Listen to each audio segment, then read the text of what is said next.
Welcome back, mamas, to Tired as a Mother, a realistic guide on sleep training your baby successfully.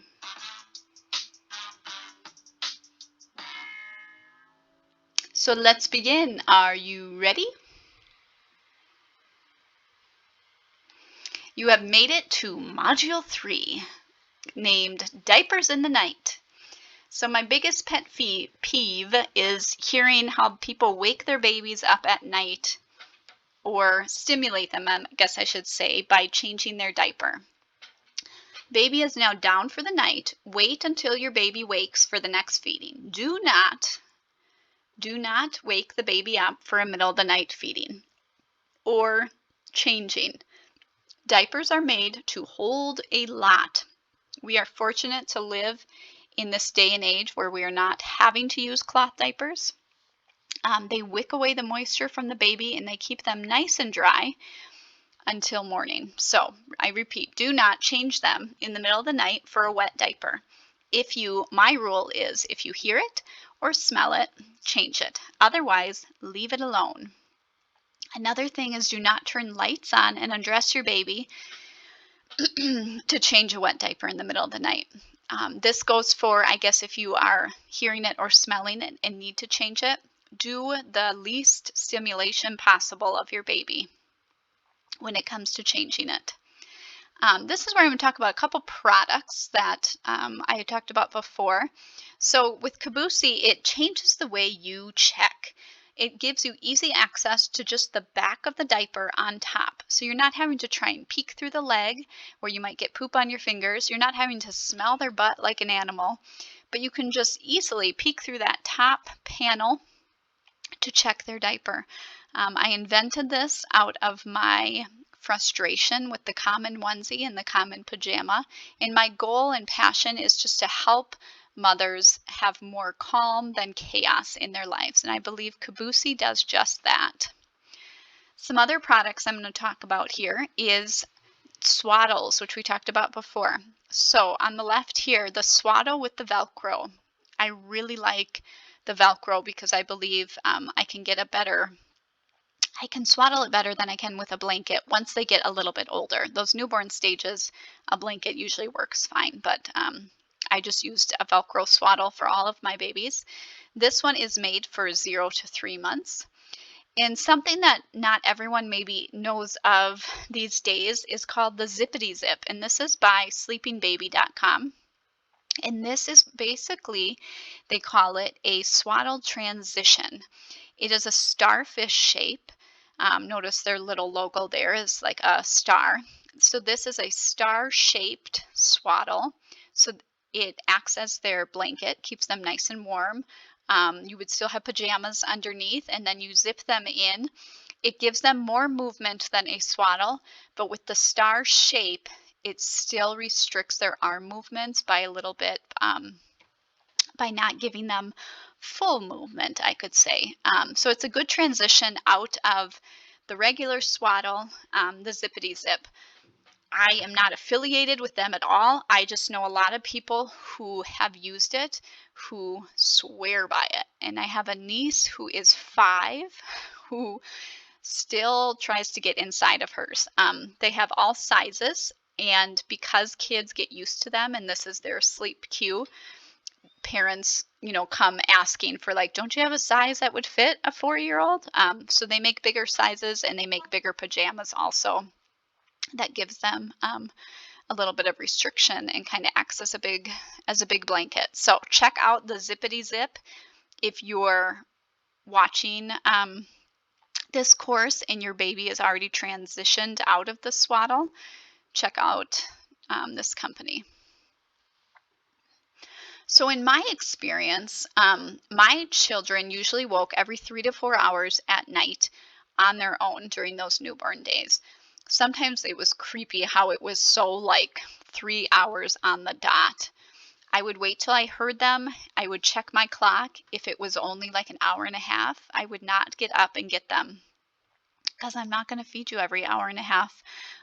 Sometimes when they go through growth spurts, there's a little bit of determining of when you need to do that, but you can usually tell if you got them up at that hour and a half and fed them and they actually ate, then yes, they were hungry. If they really just wanted to to have that sucking action and then they just fall back asleep, well, they weren't hungry, they were just using you. They were tricking you. So that's something you just kind of have to watch.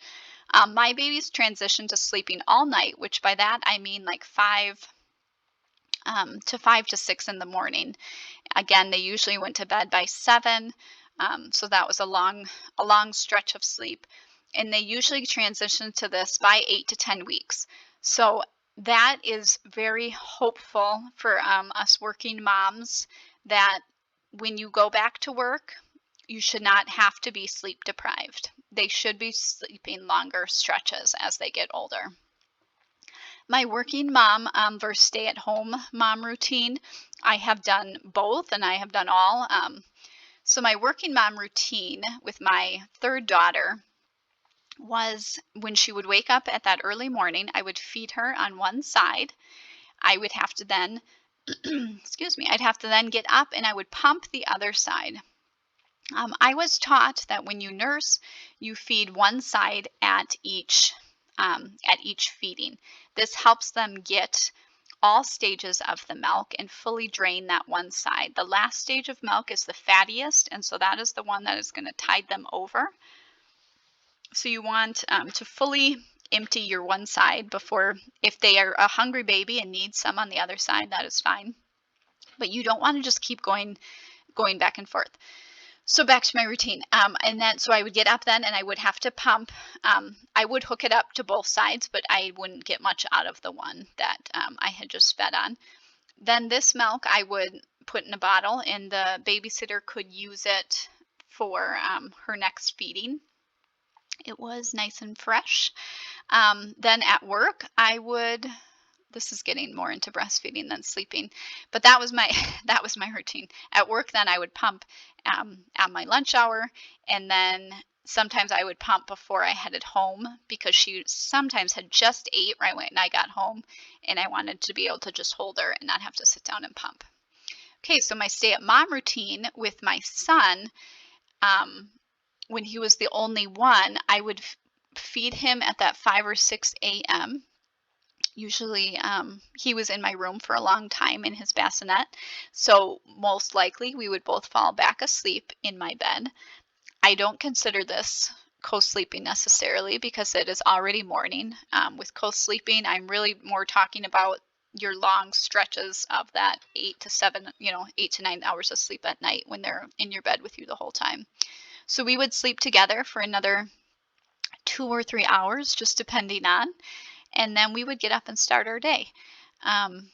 Because I was a stay-at-home mom, he was my only child, I could get up at 9 o'clock and that was just fine. So those were two of my routines. So some things to think about. I've kind of touched on these already. Diapers can hold a lot, so you don't need to change them every feeding at night. Truthfully, during the day, you don't have to feed them every feeding during the day either if they're just a little bit wet. They are meant to wick away the moisture.